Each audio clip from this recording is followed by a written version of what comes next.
Британският R&B изпълнител Крейг Дейвид също се включи в световната антиспин кампания с песен. Дейвид е посланник на добра воля в борбата срещу туберкулозата, една от основните болести, поразяващи носителите на ХИВ вируса. Според данните на Световната здравна организация, 9 милиона души по света са болни от туберкулоза. През 2008 година от тази болест са починали почти 2 милиона.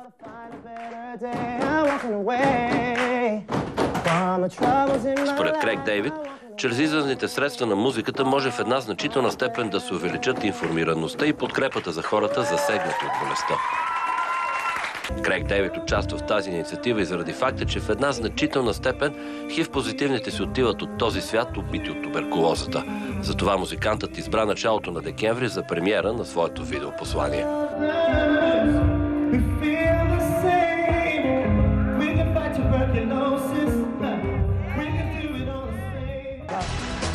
Такива бяха новините днес. Благодарим ви, че избрахте календар. Приятни минути с Нова телевизия, дами и господа. Лека вечер, до утре.